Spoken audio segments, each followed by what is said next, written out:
ಎಲ್ರಿಗೂ ನಮಸ್ಕಾರ. Universe love ಚಾನಲ್ಗೆ ನಿಮ್ಮೆಲ್ರಿಗೂ ಸ್ವಾಗತ. ಇವತ್ತು ಕಾವ್ಯ ಗೌಡ ಅಂದರೆ ನೀವು ರಾಧಾರಮಣ ಸೀರಿಯಲಲ್ಲಿ ಈ ನಟಿನ ನೋಡಿರ್ತೀರಾ. ಇವರು ತುಂಬ ರಾಧಾರಮಣ ಸೀರಿಯಲ್ ಬಿಟ್ಟು ತುಂಬ ಸೀರಿಯಲ್ಗಳ ಹಿಂದೆ ಎಲ್ಲ ಮಾಡಿದ್ದಾರೆ. ಬಟ್ ಅವರು ರಾಧಾರಮಣ ಸೀರಿಯಲಿಂದ ತುಂಬ ಚೆನ್ನಾಗಿ ಕಾಣಿಸ್ಕೊಂಡ್ರು. ಅಂದರೆ ಆ ಸೀರಿಯಲಿಂದ ತುಂಬ ಫೇಮಸ್ ಆದರು ಅಂತಲೇ ಹೇಳ್ಬೋದು. ಅಂದರೆ ಫೇಮಸ್ ಆದ ನಂತರ ಮದುವೆನೂ ಆದರೂ ತುಂಬ ಲಕ್ಸುರಿ ಲೈಫ್ ಲೀಡ್ ಮಾಡ್ತಿದ್ರು ಅಂತಲೇ ಹೇಳ್ಬೋದು. ನಾವು ಸೋಷಿಯಲ್ ಮೀಡಿಯಾದೆಲ್ಲ ನೋಡಿರ್ತೀವಿ. ತುಂಬ ಲಕ್ಸುರಿಯಾಗಿ ಕಾಣಿಸ್ಕೊತಿದ್ರು. ಅವ್ರ ಫ್ಯಾಮಿಲಿ ಇರ್ಬೋದು, ಎಲ್ಲರೂ ಕೂಡ ನಾವು ಅಂದ್ಕೊಂಡ್ವಿ ಒಳ್ಳೆ ಕಡೆ ಸೇರಿದ್ದಾರೆ, ಒಳ್ಳೆ ಕಡೆ ಲೈಫ್ ಸೆಟಲ್ ಮಾಡ್ಕೊಂಡಿದ್ದಾರೆ ಅಂತ ಅಂದ್ಕೊಂಡಿದ್ವಿ. ಬಟ್ ಈಗ ಅವ್ರ ಲೈಫ್ ಸೆಟಲ್, ಅಫ್ಕೋರ್ಸ್ ಅವ್ರ ಲೈಫ್ ಸೆಟಲೇ. ಬಟ್ ಈ ಲೈಫ್ ಸೆಟಲ್ ಆಗಿರುತ್ತಲ್ಲ, ತುಂಬ ರಿಚ್ ಇರ್ತಾರಲ್ಲ, ಇವ್ರುಗಳು ನೋಡಿ ಈ ಥರ ಪ್ರಾಬ್ಲಮ್ ಇರುತ್ತೆ ಅಂತ ಇದಕ್ಕೆ ಹೇಳೋದು. ಇವ್ರು ದುಡ್ದಿರೋ ಒಂದು ಆಸ್ತಿಗೋಸ್ಕರ ಹೊಡೆದಾಡ್ತಾರ. ಅಂದರೆ ಈಗ ಕಾವ್ಯರ ಯಜಮಾನ್ರು ಏನಿದಾರಲ್ಲ, ಅವರಪ್ಪ ಮಾಡಿಕ್ಕಿರೋ ಆಸ್ತಿಗೋಸ್ಕರ ಒಡ್ದಾಡ್ತಿದ್ದಾರೆ. 100 ಕೋಟಿ ಆಸ್ತಿಗೋಸ್ಕರ ಒಡ್ದಾಡ್ತಿದ್ದಾರೆ ಅಂತಲೇ ಹೇಳ್ಬೋದು. ಏನೇನಾಗಿದೆ, ಏನೇನು ಕತೆ ಅಂತ ಮೊದಲಿಗೆ ಹೇಳ್ತಾ ಹೋಗ್ತೀನಿ. ಮೊದಲು ಕಾವ್ಯ ಅವ್ರು ಇದೆಲ್ಲ, ಅವ್ರ ಹಸ್ಬೆಂಡ್ ಹೆಸರು ಬಂದು ಸೋಮಶೇಖರ್ ಅಣ್ಣನ ಹೆಸರು ಬಂದು ನಂದೀಶ್, ಅವ್ರ ಹೆಂಡತಿ ಹೆಸರು ಬಂದು ಪ್ರೇಮ.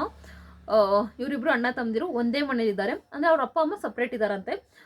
ಇವ್ರಿಗೆ 100 ಕೋಟಿ ಮನೆ ಏನಿದೆ ಅದನ್ನ ಬಿಟ್ಕೊಟ್ಟಿದ್ದಾರೆ. ಇಬ್ಬರು ಚೆನ್ನಾಗಿದೆ ಅಂತ ಹೇಳಿದ್ದಾರೆ. ಬಟ್ ಇಲ್ಲಿ 5 ವರ್ಷ ಮದುವೆ ಆದಾಗಿಂದ ಸ್ವಲ್ಪ ಚಿಕ್ಕ ಪುಟ್ಟ ಜಗಳಗಳು ಆಗ್ತಿತ್ತಂತೆ. ಅದಕ್ಕೆ ಇವ್ರು ಯಾರು ತಲೆ ಕೆಡ್ಸ್ಕೊಂಡಿಲ್ಲ, ನಾರ್ಮಲ್ ಆಗಿ ಇದ್ದು ಅಂತ ಸುಮ್ಮನಿದ್ದಾರೆ. ಈಗ ಏನಾಗಿದೆ ಅಂದರೆ, ಕಾವ್ಯ ಅವ್ರಿಗೆ ಒಂದು ಮಗು ಆಗಿದ್ದಿಲ್ಲ, ಆ ಮಗುನ ನೋಡ್ಕೊಳ್ಳೋದಕ್ಕೆ ಒಬ್ಬರ ಆಯನ ಇಟ್ಕೊಂಡಿದ್ದಾರೆ ಮನೇಲಿ ಕಾವ್ಯ ಅವರು.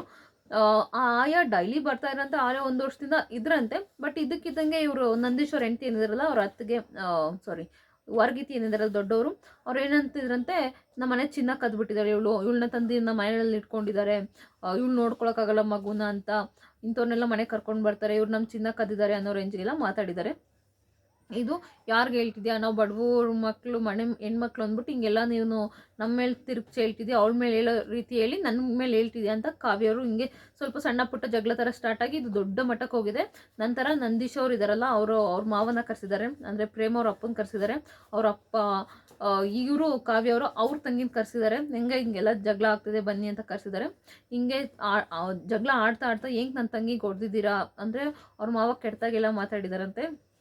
ನೀನು ಹಂಗೆ ಮಾಡಿಬಿಡ್ತೀನಿ, ಹಿಂಗೆ ಮಾಡಿಬಿಡ್ತೀನಿ ಅಂದರೆ ಅವ್ರ ಮಗಳು ವಯಸ್ಸು ಆ ಥರ ಎಲ್ಲ ಮಾತಾಡಿದಾರಂತೆ. ಅದೇ ರೀತಿ ಈ ನಂದೀಶ್ ಅವ್ರು ಕೂಡ ಪ್ರೈವೇಟ್ ಪಾರ್ಟ್ಸ್ಗೆಲ್ಲ ಹೊಡೆದಿದ್ದಾರಂತೆ ಕಾವ್ಯರವ್ರಿಗೆ. ಅದೇ ರೀತಿ ಅವ್ರ ಅಪ್ಪ ಏನಿದ್ದಾರಲ್ಲ, ನಂದೀಶ್ವರ ಮಾವ ಏನಿದ್ದಾರಲ್ಲ, ಅವರು ಭವ್ಯ ಗೌಡಗೆ ಅಂದರೆ ಕಾವ್ಯ ಗೌಡರ ಅಕ್ಕನಿಗೆ ಕತ್ತಿಗೆಲ್ಲ ಹೊಡೆದಾರೆ. ಅವ್ರಿಗೆ ಬಂದು ಪೊಲೀಸ್ ಸ್ಟೇಷನ್ ಕಂಪ್ಲೇಂಟ್ ಕೊಡ್ಬೇಕಾರಲ್ಲಿ ತೋರಿಸ್ತಿದ್ರು, ನೋಡಿ ನನಗೆ ಇಲ್ಲೆಲ್ಲ ಹೊಡೆದಿದ್ದಾರೆ ಅಂತ.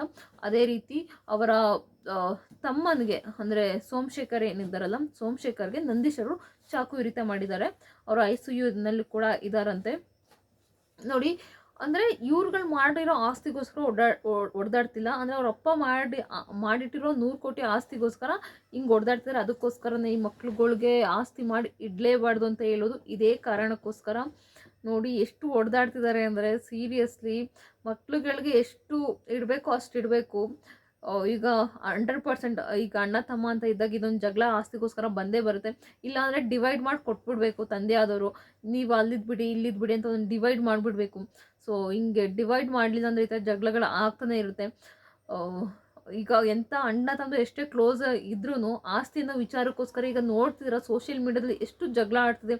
ಇತ್ತೀಚೆಗೆ ಆಸ್ತಿ ಈ ಹೆಣ್ಮಕ್ಳಿಗೆ ಪಾಲು ಅಂತ ಕೂಡ ಬಂದು ಈಗ ಅಣ್ಣ ತಮ್ಮದಿರಿಗೆ ಎಷ್ಟು ಕ್ಲ್ಯಾಶ್ ಆಗ್ತದೆ ಅಂದರೆ, ಈಗ ಜಮೀನುಗಳೆಲ್ಲ ಏರಿಕೆ ಜಾಸ್ತಿ ಆಗ್ತಿರೋ ಕಾರಣ ತುಂಬ ಜನಗಳು ಆಸ್ತಿ ಅಂದರೆ ಬಾಯಿ ಬಿಡ್ತಿದ್ದಾರೆ, ಆ ರೇಂಜಿಗೆ ಹೋಗ್ತಿದ್ದಾರೆ.